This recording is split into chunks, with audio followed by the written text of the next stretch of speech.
really important to talk about what's best for the Free Thai Party. What's perhaps even more essential in the larger scheme of things for Thailand is that the Free Thai Party still exists and still maintain democratic support.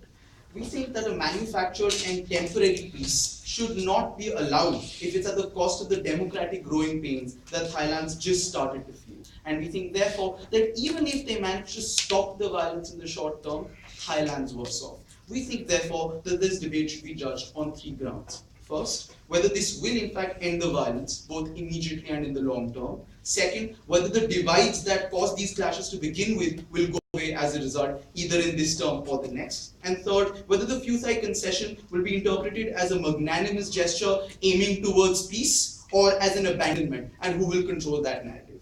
First, on the issue of violence, we do not think that the violence is going to end. Because in the short term, we believe a Futhai concession will not be met with enthusiasm from supporters who are rioting from them in the streets, right? They seem to think that the supporters are an on and off switch, in which if the party suddenly says, well, we're okay with sitting 5 years out in a palace, the people are going to be okay with paying the price for those 5 years, and we don't think that's something that's going to happen. So they'll probably move on, except without any stability from the Futhai party to keep the riots under check. But in the long term, which is probably even more important, a royal party will still, and the Yellow Shirts are a royal party, will still be forced to end the redistributive measures that the poor are currently dependent on to survive, right?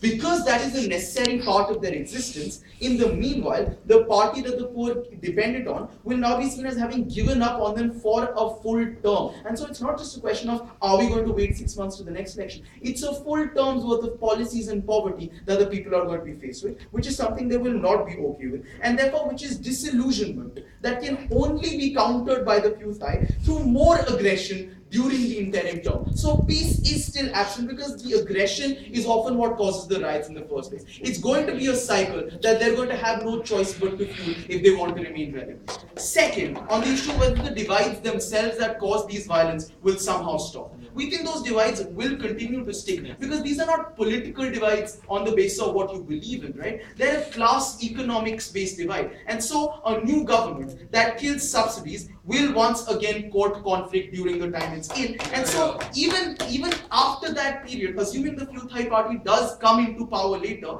and they are voted back in and bring the subsidies back, we're still back to square one, which is the current situation in which the Futhai instituted subsidies and once again rioting is starting. So nothing's changed in their case. At best, we've delayed exactly where we're in now by another 5 years with interim riots. Finally, on whether the Futhai party actually looks magnanimous, we think if the current opposition cracks down, they might look magnanimous. But we're telling you that currently they have no reason to do so. They're now in power without having fought, and therefore are seen as legitimate not only by themselves but also the opponents that granted them legitimacy. And the opponents that they were worried about cracking down on are now met with supporters that believe that they've been abandoned. So they don't need to actually crack down on their opponents and give them the political fodder that lets them argue against them. At best, they ignore the opponents. At worst, they say that, you know what, we probably shouldn't be rioting in the streets.